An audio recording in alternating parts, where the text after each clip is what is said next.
오늘도 새벽 예배 함께 하시는 모든 분들에게 하나님의 은혜와 또 사랑과 축복이 넘쳐나기를 주님의 이름으로 축원합니다. 오늘 새벽 예배에 함께 은혜 나누실 말씀은 룻기서 2장 12절 말씀입니다. 구약 룻기서 2장 12절 말씀 함께 합독하시겠습니다. 여호와께서 내 행한 일을 보응하시기를 원하며 이스라엘의 하나님 여호와께서 그 날개 아래 보호를 받으러 온 내게 온전한 상 주시기를 원하노라. 아멘. 우리는 지난 시간에 룻기서 1장을 통해서 나옴이라고 하는 그런 사람의 이야기를 소개를 했습니다. 그가 원래는 베들레헴에 살고 있었는데 남편과 함께 그 양식이 없어서 모압 땅으로 갔다가 거기서 남편도 죽고 또 두 아들도 죽고 완전히 모든 것을 다 잃어버린 채 완전히 비어 있는 그런 상태로 다시 고향으로 돌아오게 되는데, 고향으로 돌아오는 길에 그 두 며느리가 있었습니다. 그들을 이제 돌려보내려고 했으나 그 가운데 룻이라고 하는 며느리는 끝까지 그 나오미를 따르겠다라고 해서 나오미와 같이 이제 룻과 같이 이렇게 베들레헴으로 돌아오는 이제 그런 장면이 1장 말미부터 시작이 되었고, 2장에 가서는 이제 드디어 그 보아스라고 하는 사람을 만나는 그런 장면이 나오는데, 이 룻기서에서 우리가 기억해야 될 중요한 그 단어, 또 하나님의 성품이 뭐가 있냐면은 이 헤세드라고 하는 인애라고 하기도 하고 또 뭐 답이라고 하기도 하고 뭐 여러 가지 의미가 있는데, 원어로는 이제 헤세드라고 합니다. 그래서 이 말씀이 어디에 나오냐면은 1장 8절에 보면은 나오미가 어떤 얘기를 하냐면은, 나오미가 두 자부에게 이르되 너희는 각각 어미의 집으로 돌아가라. 너희가 죽은 자와 나를 선대한 것 같이 여호와께서 너희를 선대하시기를 원하며. 선대라고 하는 말이 바로 이 헤세드라는 말입니다. 여기서 그 나오미는 그 두 며느리가 죽은 자와 나를 선대했다는 거죠. 그 아들에게도 정말로 선대했고 또 나에게 대해서도 효심을 다해서 선대했다. 그렇기 때문에 그걸 하나님께서 보시고 너희들의 앞길에 은혜를 베풀어 주실 것이다, 선대해 주실 것이다라는 이제 그런 내용인데, 이렇게 이 선대라고 하는 것은 하나님의 성품 가운데 있는 이야기입니다. 그래서 이거는 정말로 그 어떤 의미냐면은 약한 자가 곤궁에 처해 있을 때 강한 자가 그럴 의무가 없음에도 불구하고 자발적으로 보이는 사랑과 은혜, 이걸 뜻합니다.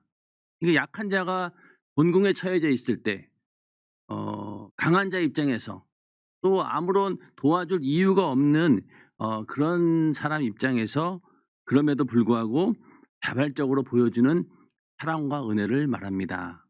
하나님의 그 성품이 바로 그렇죠. 우리 인간이 죽게 되었을 때 사실은 하나님께서 그냥 방관하실 수도 있고 무시하실 수도 있고, 왜냐하면은 우리 인간이 죄를 지었기 때문에 그 죄의 삭은 사망이니 당연히 영원한 멸망을 받는 것은 뭐 하나님 보시기에도 그렇고 어느 누구도 거기에 대해서 뭐라고 할 그런 사람이 없습니다. 그 정도로 당연히 마땅히 죽어야 하는데, 그럼에도 불구하고 강한 자 하나님 입장에서 우리 인간을 긍휼히 여겨주시고 자비를 베푸시고 저 인간을 구원해 줘야 되겠다라면서 자발적으로 그런 사랑을 품고 그 사랑을 표현하신 분이 바로 하나님이십니다. 그런 헤세드, 그런 성품을 말하는 거죠. 나오미는 그런 하나님의 성품까지는 가지는 않았지만은, 그러나 인간이 할 수 있는 최대의 선의를 베풉니다. 며느리들에게 다시 집으로 돌아갈 수 있는 그런 기회를 주게 된 것이죠. 그런데 처음에 그 두 며느리는 그런 호의에 대해서 우리는 그렇게 하지 않겠다, 끝까지 내가 시어머니를 따르겠다라고 했지만은, 그 가운데서 오르바라고 하는 그 며느리는 결국은 나오미 곁을 떠나게 됩니다. 그것이 잘못된 행동이 아니라 그는 인간이 할 수 있는 최고의 선의를 다한 거예요. 인간이 할 수 있는 며느리로서 할 수 있는, 또 그 당시 사회 풍습이나 모든 걸 봤을 때 전혀 하자가 없을 만큼 인간적으로는 최대한의 호의를 베푼 것입니다. 그런데 거기서 룻은 한 단계를 더 뛰어넘어서 하나님의 성품인 그런 헤세드를 보여주게 되는데, 그것은 바로 나오미와 함께 같이 가겠다, 죽을 때까지 같이 가겠다라고 했을 때, 그때 어떤 고백을 하게 되냐면은 16절에 보면은 어머니께서 가시는 곳에 나도 가고 어머니께서 유숙하시는 곳에서 나도 유숙하겠나이다. 어머니의 백성이 나의 백성이 되고 어머니의 하나님이 나의 하나님이 되시리니. 여기서 그 룻은 하나님을 경외하는 자임을 보여줍니다. 그가 이방 여인이었지만은 이 나오미 그 집 가정에 시집 와가지고 분명히 하나님을 알게 되었고 그 신앙을 가지고 있었던 것입니다. 그래서 그 하나님을 따르겠다, 하나님과 함께하겠다라는 그런 신앙 고백을 하게 되었는데, 거기에서 인간의 이성을 초월하는, 인간이 베풀 수 있는 선의를 초월하는 그런 헤세드가 나오는 거죠. 그게 바로 하나님이 주시는 마음인데, 우리 인간이 하나님의 성품을 닮아갈 수 있는 비결은 바로 하나님 말씀과 함께하는 겁니다. 하나님 말씀이 우리 안에 있을 때 우리의 성품은 원래 육신의 생각과 소욕으로 인해서 죄밖에는 지을 수 없고, 그로 인해서 도저히 하나님 보시기에 선한 성품이 나올 수가 없는 그런 불의한 존재가 인간인데, 하나님 말씀이 우리 안에 들어오게 되면 어떻습니까? 그 말씀이 우리 안에서 나타나게 되고 결국은 하나님의 성품이 드러나게 된다는 것이죠.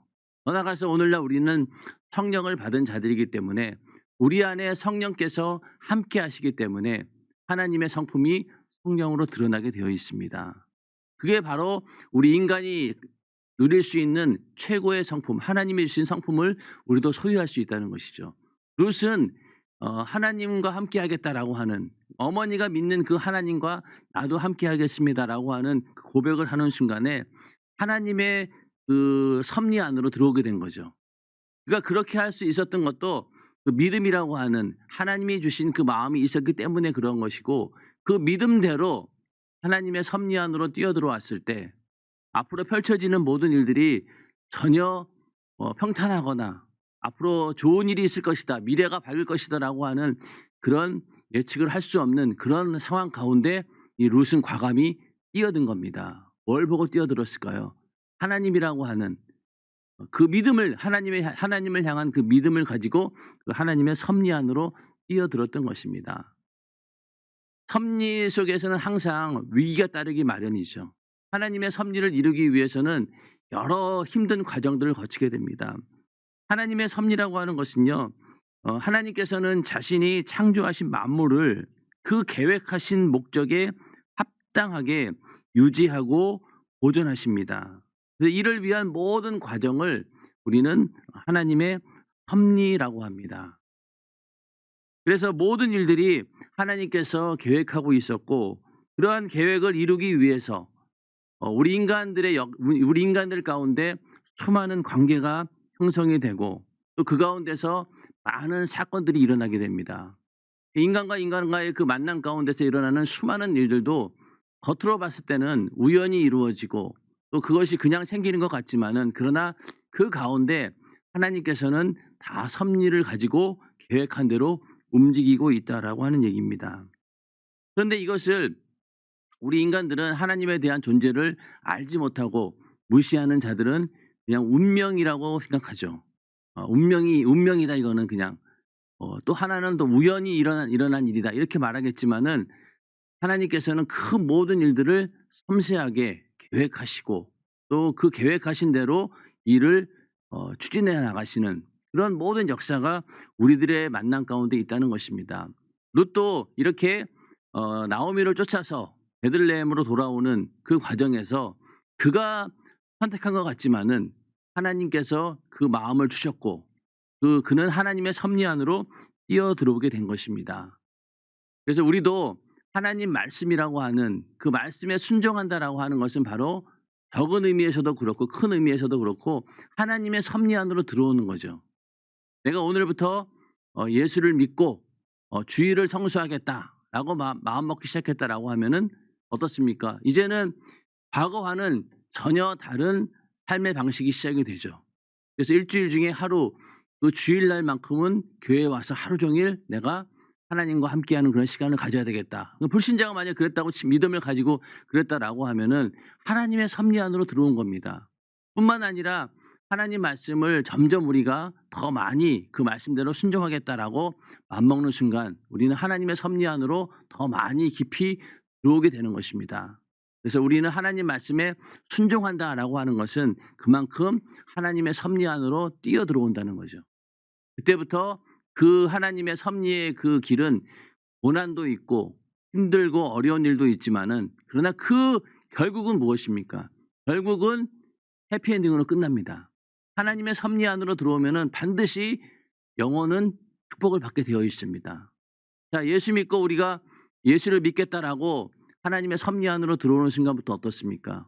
이 땅에 사는 동안에 어떤 일이 생기는지 그게 중요한 것이 아니라 죽은 다음에 영원한 천국에 간다라고 하는 것은 분명한 사실이기 때문에 우리는 하나님 말씀 안으로 내가 예수를 믿겠다고 하는 순간 죽은 다음에 영생이라고 하는 그 섭리 안으로 들어왔을 때 그건 변하지 않는다는 거죠. 그걸 끝까지 우리가 지키면 된다는 것입니다. 그러므로 이 룻도 이런 하나님의 섭리 안으로 과감히 뛰어들었습니다. 모든 것을 잃은 상태고 아무것도 가진 것이 없는 그런 나오미를 쫓아가겠다. 이것은 인간으로 할 수 있는 그런 결심이 아니라 하나님께서 주시는 마음이고, 하나님께서 그 나오미에게 룻을 통해서 그 선의를 베푸신 것이죠. 그래서 베들레헴으로 돌아왔습니다. 많은 사람들이 야, 저게 나오미가 아니냐 그랬더니 나오미는 이제는 나를 이제 나오미라고 부르지 말아라. 마라라고 불러라. 나는 이렇게 완전히 망해가지고 하나님께서 나를 괴롭게 하셨다. 그래서 풍족한 가운데 나갔더니 이제는 완전히 비어서 내가 돌아왔다. 이러면서 자기 자신을 그렇게, 이제는 그 나옴이라고 하는 것이 말의 뜻이 기쁨이었는데 이제는 괴로움이다 라면서 그렇게 자기 자신을 낮추면서 일단은 베들레헴으로 돌아왔어요. 이제 2장부터 이제 본격적으로 이제 베들레헴의 삶이 이제 소개가 되는데 2장 1절에 보면은 나오미의 남편 엘리멜렉의 친족 중 유력한 자가 있으니 이름은 보아스더라. 여기서 그 나오미 남편의 친족 가운데 유력한 자, 유력한이다라고 하는 말은 재산이 많거나 또 도덕적으로 존경받는 그 지역에서 영향력이 있는 그런 사람을 말합니다. 그런 유력한 자가 있는데 그 이름이 바로 보아스라는 거죠. 이미 우리는 이 룻기의 결론을 다 알고 있기 때문에 보아스가 이제 등장하게 되면서 여기서 뭔가 이 사람을 통해서 하나님의 선한 뜻이 이루어질 것이다 라는 것을 우리는 기대하게 됩니다. 2절에 가서 모압 여인 룻이 나오미에게 이르되 나로 밭에 가게 하소서. 내가 네게 은혜를 입으면 그를 따라서 이삭을 죽겠나이다. 나오미가 그에게 이르되 내 따라 갈지어다. 자, 여기서 그 나오미와 룻의 삶이 이게 녹록치가 않은 거죠. 먹고 살 길이 없는 거예요, 한마디로 얘기해서. 그 당시는 과부, 여자 이런 사람들이 경제적인 능력이 없기 때문에 어디 가서 생계를 유지할 수 있는 방법이 없습니다.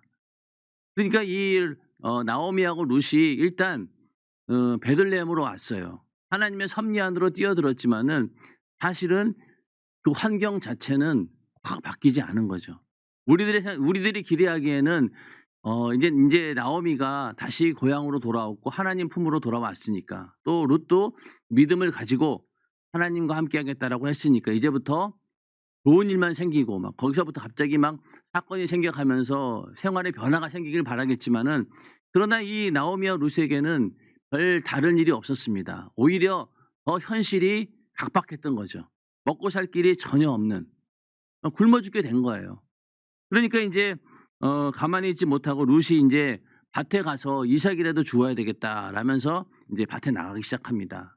이런 것처럼 우리가 예수를 믿는다라고 해서 갑자기 우리의 삶이 모든 문제들이 막 해결되어지고 한순간에 막 모든 어려운 일들이 해결되고 이게 아니라는 거죠. 반드시 그 현실의 그런 문제들이 계속 발생하게 되고 또 고단함과 피곤함의 그런 삶의 연속이 되어진다는 겁니다. 그건 피할 길이 없다는 거죠.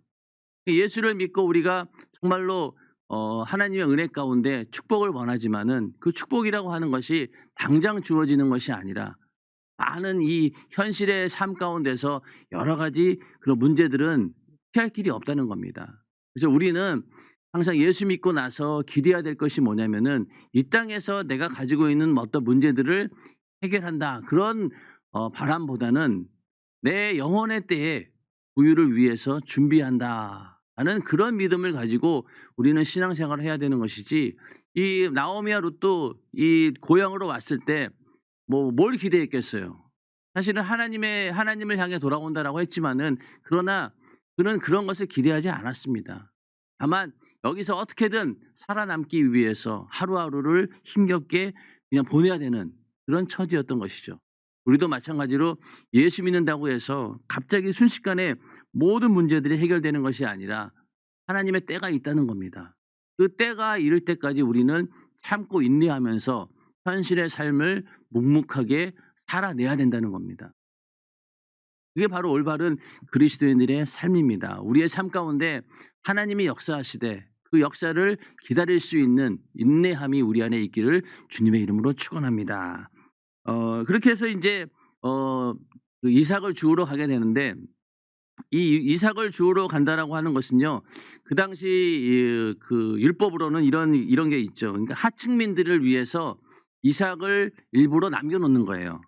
레위기 19장 9절부터 10절에 보면은요, 너희 땅의 곡물을 벨 때에 너는 밭 모퉁이까지 다 거두지 말고 너의 떨어진 이삭도 줍지 말며 너희 포도원의 열매를 다 따지 말며 너의 포도원에 떨어진 열매도 줍지 말고 가난한 사람과 타국인을 위하여 버려두라. 나는 너희 하나님 여호와니라. 그러니까 그 곡식을 거둘 때 다 싹 다 그냥 끌어가지고 한 톨도 없이 그냥 싹 다 긁어가지 말고 떨어진 이삭은 남겨두라는 거예요.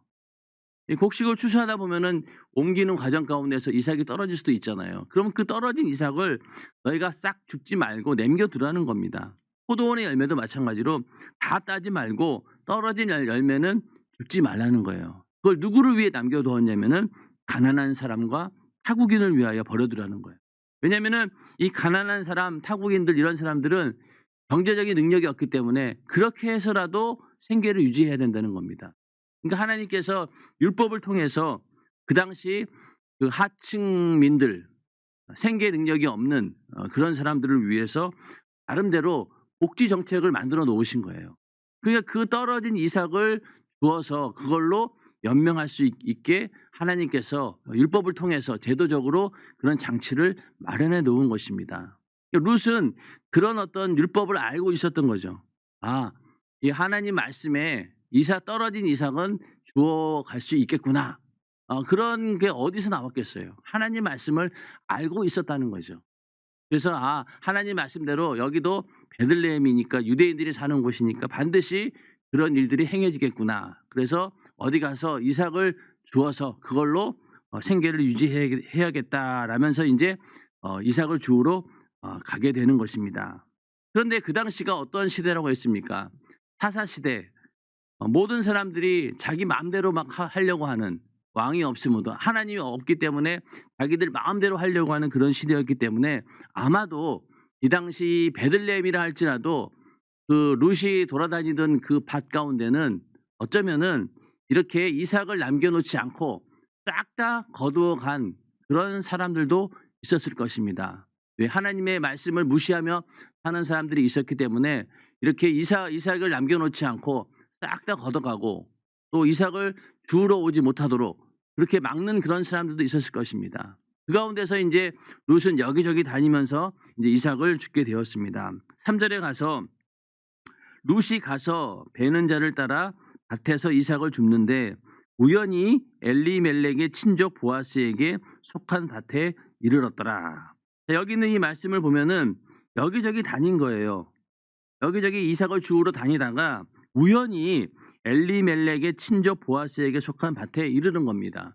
그러니까 처음부터 오자마자 보아스의 그 밭으로 온 게 아니라 여기저기 떠돌아다니다가 우연히 엘리멜렉의 친족 보아스에게 속한 밭에 이르는 겁니다.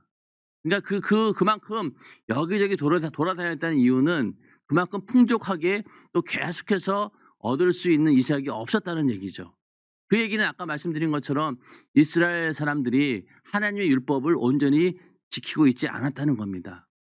만약에 그 베들레헴에 있는 모든 사람들이 하나님 말씀을 온전히 지켰다라고 하면은 그 룻이 어디를 가든 그 이삭을 주워올 수 있기 때문에 문제가 없었을 거예요. 그러나 여기저기 다닌 것을 보면은 그만큼 이삭 줍는 일이 별로 없었다는 거죠. 그러다 하여튼 우연히 인제 그 보아스의 밭에 이르르게 됩니다.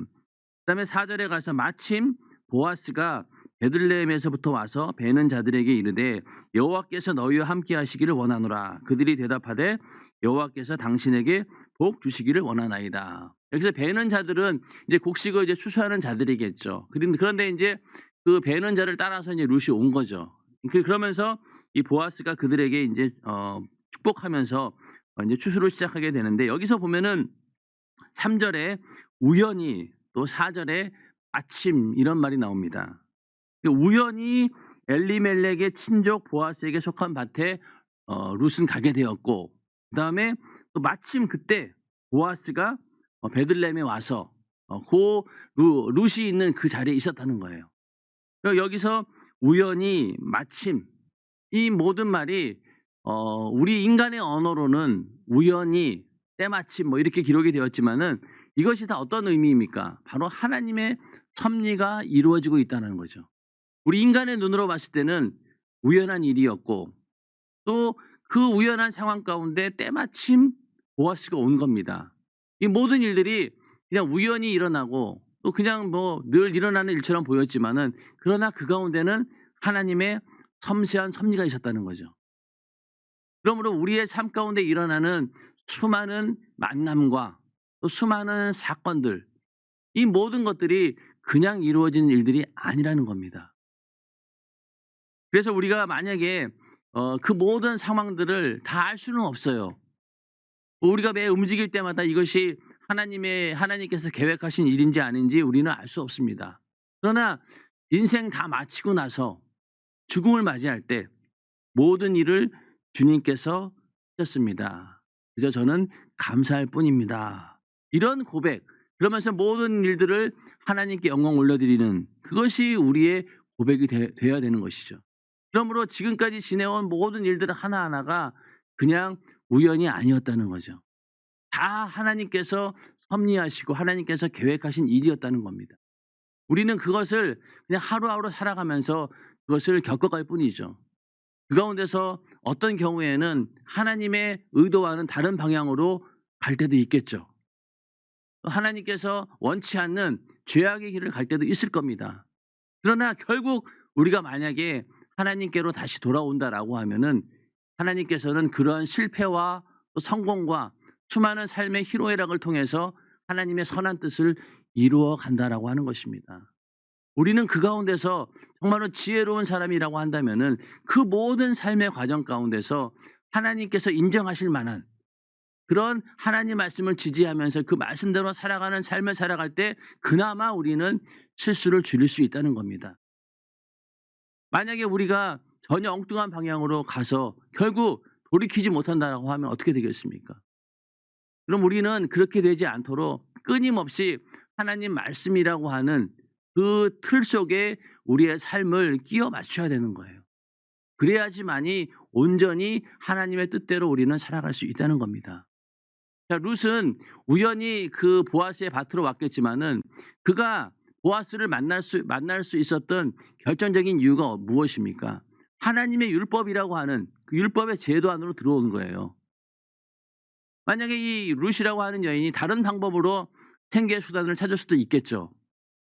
그렇지 않겠습니까? 그런데 그렇지 않고 하나님의 법 안으로 들어온 거예요. 율법이라고 하는 율법을 통해서 가난한 자들에게 베풀었던 그 하나님의 그 호의, 하나님께서 만드신 그 율법의 그 방식 안으로 들어온 거죠.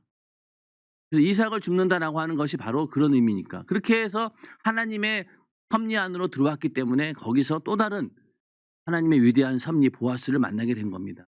나중에 가서는 그 보아스로 인해서 나오미의 그 삶이 완전히 변화되고 또 룻도 마찬가지로 결국은 성경에 기록이 되는 자기의 어떤 후대를 이어가는 그런 여인으로 기록이 된 것도 이 보아스를 만났기 때문인 거죠.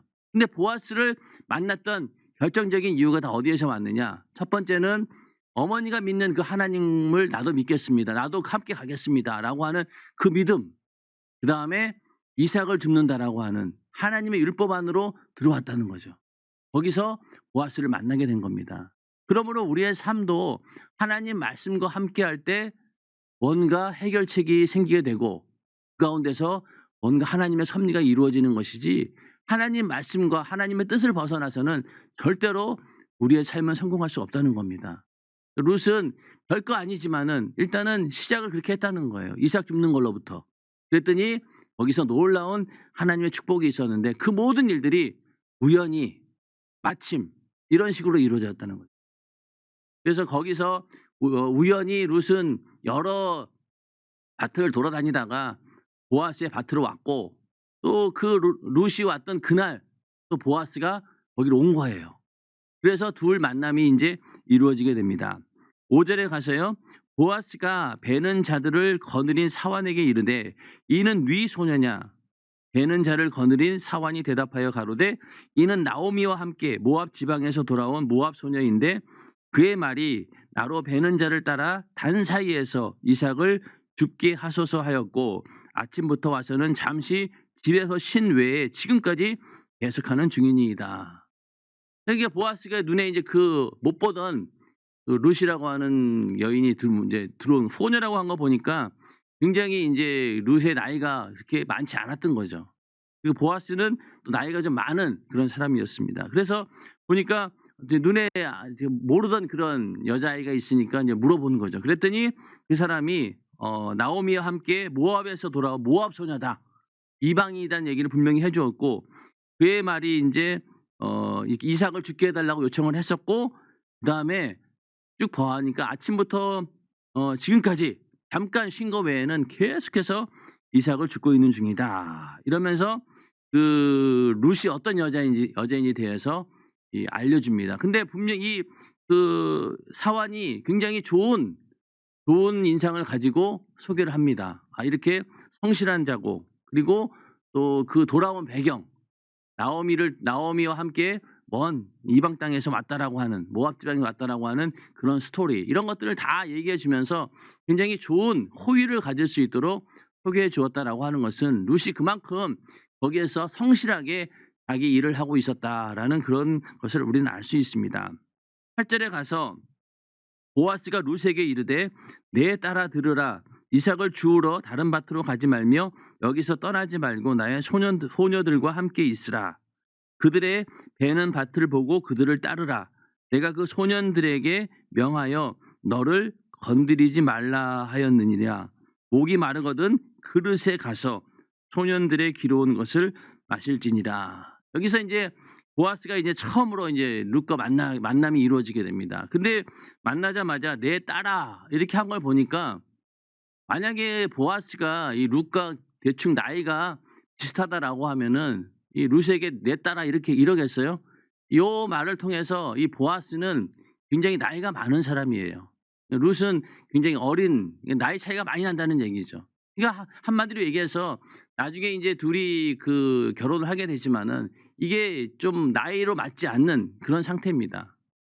그래서 하여튼 내 딸아 이렇게 했는데, 여기서 이제 그 보아스가 어떤 약속을 하게 되냐면요. 이제는 충분한 수입을 얻을 수 있도록 해주겠다. 그러니까 이제 안정적으로 수입을 얻을 수 있도록 여기 와서 이삭을 주우라는 거죠. 여기는 항상 넉넉하게 이렇게 이삭이 있으니까 와서 이삭을 주어라. 이러면서 이제 충분한 수입을 약속했고, 그리고 또 안전에 대해서 약속해 주었습니다. 너를 건드리는 사람이 없을 것이다. 다 너를 지켜줄 것이다. 그리고 언제든지 네가 그 이삭을 줍다가 목이 마르거든 이 물을 함께 나눠 먹어도 좋다라고 하면서 굉장히 모든 여건들을 편하게 만들어준 겁니다. 이것만 해도 어딥니까? 그래서 이 막막하게 그 시어머니 모시고 살아가는 며느리 입장에서 아무것도 할 수 없는 그런 불확실한 그런 미래 속에서 이제는 보아스를 통해서 우리 이 룻은 안정적으로 생계를 유지할 수 있는 그런 방법을 얻게 된 겁니다. 그러니까 굉장히 특별한 배려를 한 거죠. 예. 그래서 10 절에 가서 룻이 땅에 엎드려 절하며 그에게 이르되 나는 이방 여인이오늘 당신이 어찌하여 내게 은혜를 베푸시며 나를 돌아보시나이까. 자, 여기서 이 룻은 너무나 이게 특별한 배려를 해 주니까 이게 너무 이제 감당하기 어려운 거예요. 그래서 물어보게 되는 거죠. "왜 내게 이런 은혜를 베풀고 나를 돌아보느냐." 자, 여기서 이 보아스도 하나님의 율법이라고 하는 그 섭리 안에서 이런 성품이 나오는 거죠. 이삭을 마음껏 죽게 하라고 하는 것은 하나님의 말씀이었고 그 말씀에 순종하는 것 자체가 바로 이 룻에게는 엄청난 배려가 되는 것이고 엄청난 선의를 베푸게 되는 것이고 이것이 바로 하나님이 우리 인간에게 주신 헤세드 그것인 거죠. 은혜와 사랑, 인애. 이게 바로 여기에 주어진 겁니다. 그러니까 이 보아스도 마찬가지로 하나님 말씀과 함께 했기 때문에 이런 성품이 나온다는 거죠. 거기에 대해서 이 룻은 감당할 수가 없을 정도로 큰 은혜를 받았다라고 느낀 겁니다. 11절에 보아스가 그에게 대답하여 가로되 내 남편이 죽은 후로 네가 시모에게 행한 모든 것과 내 부모와 고국을 떠나 전에 알지 못하던 백성에게로 온 일이 내게 분명히 들렸느니라. 다 알고 있었다는 거예요. 또 이제 그 와서 들음으로 인해 가지고 어떠한 사연을 가지고 오게 되었는가라는 것을 알게 되었다는 거죠.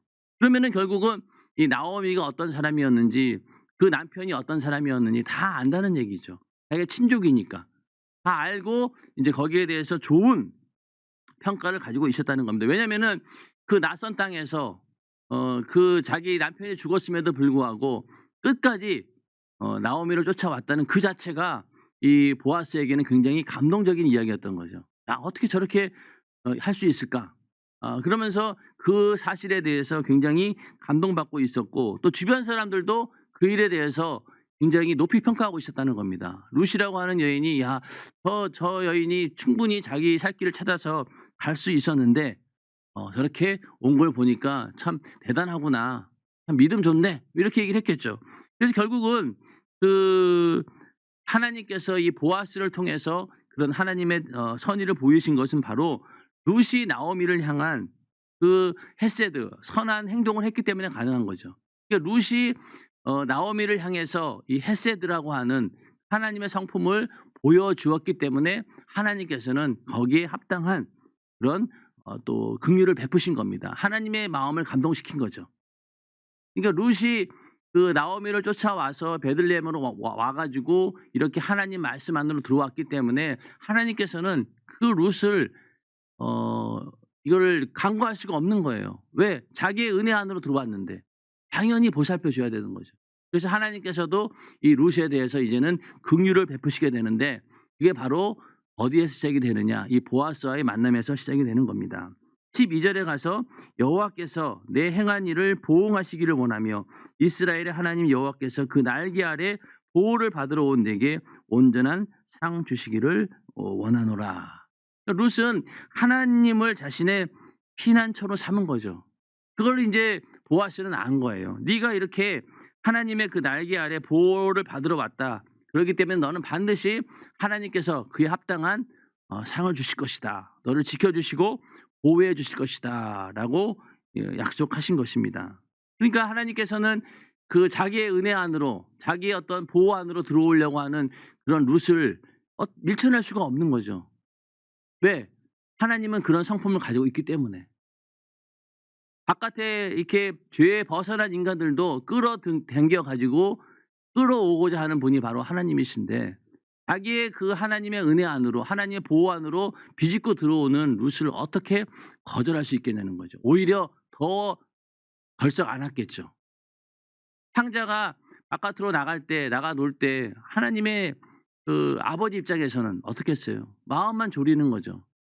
정말로 밖에 나가서 그냥 끌고 오고 싶은 그런 마음이었을 거예요. 그러다가 그가 돌아오니까 어떻게 됐습니까? 아무 조건 없이 받아들인 것처럼 하나님께서도 이 룻에 대해서 이런 마음이 있었다는 겁니다. 이렇게 자기가 자발적으로 들어왔는데 그걸 어떻게 하나님께서 거절하시겠냐고요. 당연히 받아들이시고 거기에다가 축복할 수밖에 없는 그런 상황이 된 겁니다. 루시 13절에 룻이 가로되 내 주여 내가 당신께 은혜 있기를 원하나이다. 나는 당신의 시녀의 하나와 같지 못하오나 당신이 이 시녀를 위로하시고 마음을 기쁘게 하는 말씀을 하셨나이다. 여기서 이제 위로를 받게 된 겁니다. 아무도 돌아볼 이유가 없는 그런 약한 자가 바로 룻이었죠. 그런데 그에게 이렇게 엄청난 선대를 베푼 것은 하나님의 긍휼하심. 그러니까 보아스는 어떤 의미에서 하나님의 성품을 보여주기 위한 그런 인물입니다. 그러니까 룻이라고 하는 전혀 보잘것없는, 세상에서도 무시할 수밖에 없는 그런 존재를 긍휼히 여기시고 호의를 베푸시고 그에게 모든 살 길을 열어주시는 그런 하나님. 그게 보아스를 통해서 우리는 하나님의 그런 성품을 만날 수 있다는 겁니다. 그 모든 전제 조건이 무엇입니까? 하나님의 섭리 안으로, 그 섭리 안에 들어온다는 것은 하나님 말씀과 함께하는 자에게 이런 축복이 주어진다라고 하는 것이죠.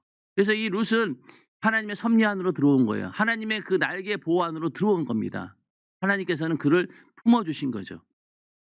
그 이야기가 바로 룻기서에 기록된 이야기들입니다. 계속해서 인간은 인간 나름대로 선의를 베풀고 그 선의를 통해서 하나님께서는 역사하시고, 긍휼히 여기는 자를 하나님께서는 긍휼히 여긴다고 했듯이 룻은 이 시어머니 나오미를 긍휼히 여긴 거예요. 그가 자기의 어떤 개인의 이익보다는 그 나오미의 그 처지와 그런 신세를 긍휼히 여긴 겁니다. 그랬더니 하나님께서는 그 긍휼함을 보시고 이 룻에게도 긍휼을 베풀어 준 거죠. 이게 바로 이 보아스와의 만남에서 시작이 된 겁니다. 그러면서 이 룻은 거기서 위로를 받은 거예요. 그러면서 이 시녀를 위로하시고 마음을 기쁘게 하는 말씀을 하셨나이다. 너무나 감사하다는 거죠.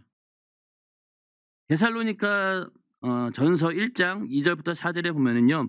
우리가 너희 무리를 인하여 항상 하나님께 감사하고 기도할 때 너희를 말하면 너희의 믿음의 역사와 사랑의 수고와 우리 주 예수 그리스도에 대한 소망의 인내를 우리 하나님 앞에서 쉬지 않고 기억함이니 하나님의 사랑하심을 받은 형제들아 너희를 택하심을 아노라. 쉬지 않고 하나님께서 우리의 수고를 다 알고 계시고 기억하고 계신다는 겁니다. 이것이 우리의 위로가 되는 거죠.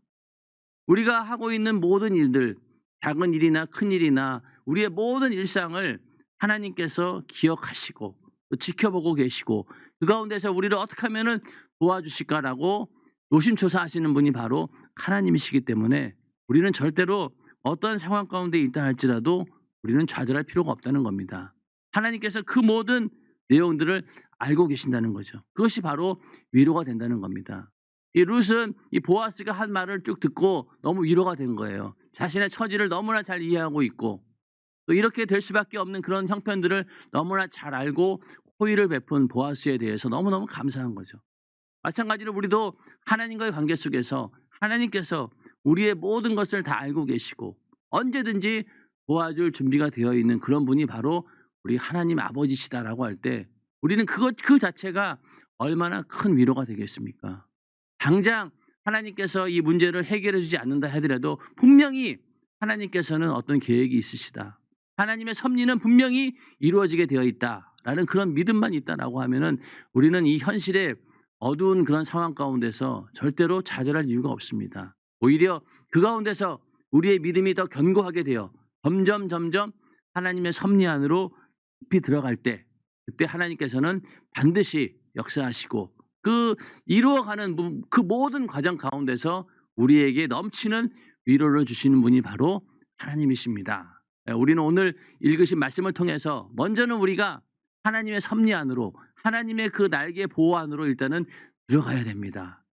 그리고 나서 하나님의 섭리가 이루어질 것을 기대하고 믿음으로 기대하고 기도할 때 하나님께서는 반드시 역사해 주신다. 그리고 또 그 가운데 하나님이 넘치는 위로가 우리 가운데 있다라고 하는 그 사실을 다시 한번 기억하면서 오늘 하루도 하나님의 섭리 안으로 하나님의 보호 안으로 더 깊이 들어가서 하나님이 주시는 축복을 소유하는 우리 모두가 되시기를 주님의 이름으로 축원합니다. 이 시간 기도하겠습니다. 기도하실 때 아프신 분들은 아픈 곳에 손을 얹고 기도하시고 또 문제가 있는 분들은 가슴에 손을 얹고 기도하실 때 하나님께서 반드시 역사하십니다. 믿음 가지고 오늘 이 시간 기도하겠습니다.